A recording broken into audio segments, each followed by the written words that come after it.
Hey guys, let's get more news from Dallas Cowboys, but first don't forget to subscribe to the channel and leave your like.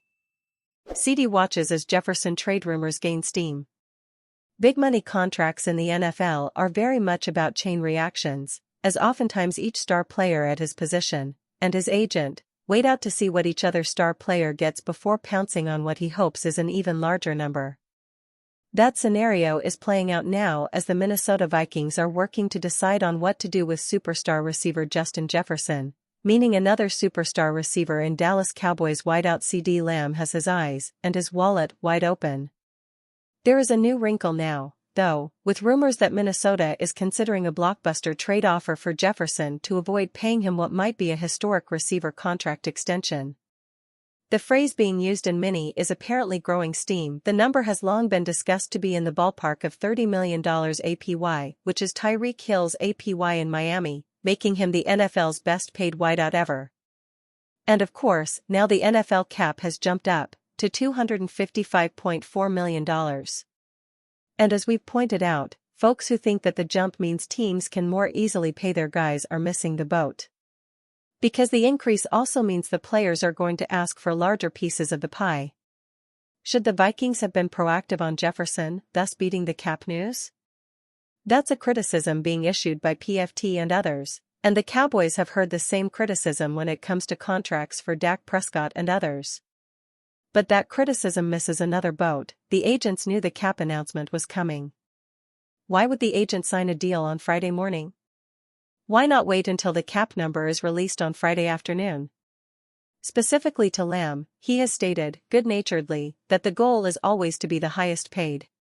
To accomplish that? To reset the market, to use another popular catchphrase?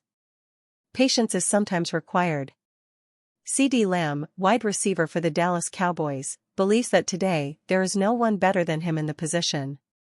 The statement was made this Sunday, 12, to journalist David Moore, from the Dallas Morning News, shortly after the Cowboys' 49-17 victory over the New York Giants. I'm the best receiver in this game and there's no doubt about that. If there is, I'll see you again next week, said the receiver. Could Cowboys sign Za'Darius in free agency? The game of connect the dots is a valuable one when it comes to attempting to create NFL free agency matches. Which team knows which player? Which player likes which team?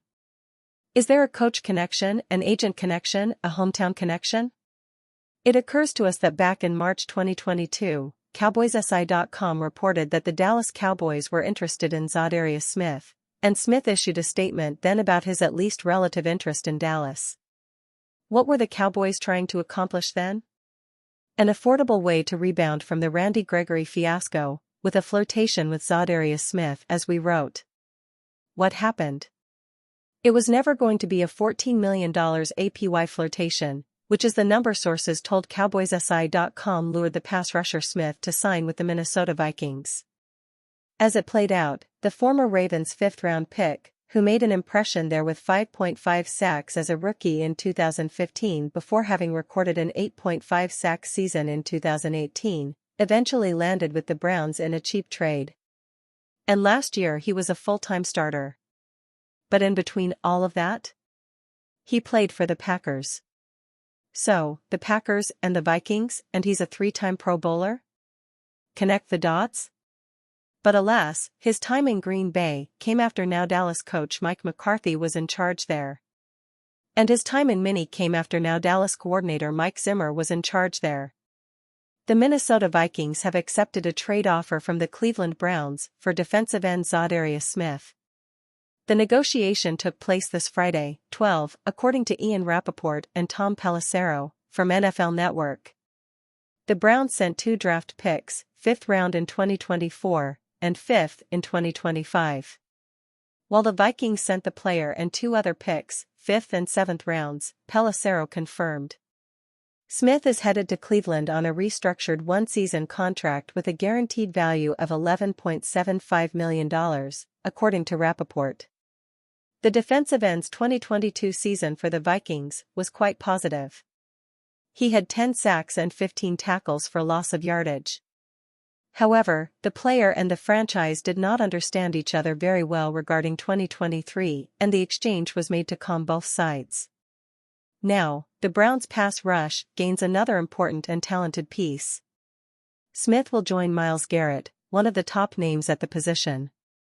For Cleveland, it will be the second chance to add another big name alongside its main star, since, in 2022, Jadeveon Clowney was hired, but did not perform enough to receive a new contract. Ex-NFL GM urges Cowboys to sign perfect two-time Pro Bowl RB.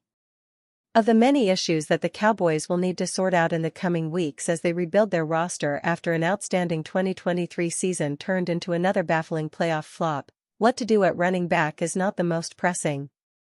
But incumbent Tony Pollard is a free agent, and the Cowboys will need to figure out whether to keep him or bring in another player.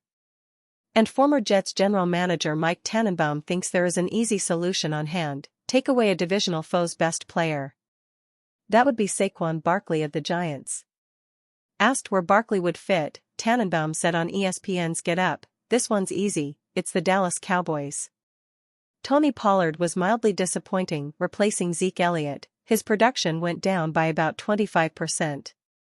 Indeed, Pollard struggled last year as he was coming back from a broken fibula suffered during the team's playoff loss to San Francisco the previous year.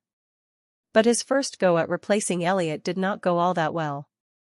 Pollard logged 1,005 yards this season, which was good for 12th in the NFL and only 2 yards off last year's total, 1,007. But he did so on 252 carries, and his average of 4.0 yards per carry was well off last year's mark, 5.2 yards per rush. He struggled in short yardage situations, too. Barkley, though, is more of an every-down back who can grind out tough yards and still has big playability as both a rusher and a receiver. It doesn't hurt that signing him would be a direct shot at the Giants. So when you're looking at free agency, the first thing you do is say, if we're going to go outside our building, who can we get in the division to help us and hurt our opponent, Tannenbaum said. Trust me, the last thing that the New York Giants want to see, if Saquon Barkley graduates this year, is him with a star on the side of his helmet. Can you imagine the first time that Dallas rolls into town with Saquon Barkley as a Cowboy? He would be perfect because he can catch, he can run. I think his pass protection has actually gotten better. And based on the way Tony Pollard played, I actually think he would improve that positions for the 2024 Cowboys. Barkley was a Pro Bowl running back in 2022, but slipped in 2023 as the Giants' offense sputtered. He fought his way through an ankle injury that cost him 3 games and slowed him down for longer. He finished the year with 962 yards on 247 carries, and posted an average of only 3.9 yards per carry. Those numbers could scare off other suitors, but the Cowboys should recognize that Barkley could be in line for a bounce-back year.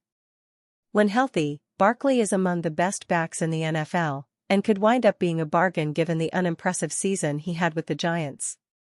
Still, the Cowboys' salary cap situation is tight. Barkley is projected at Spotrac to have a market value of $9.9 million per year, and projected to garner a 3-year, $30 million contract.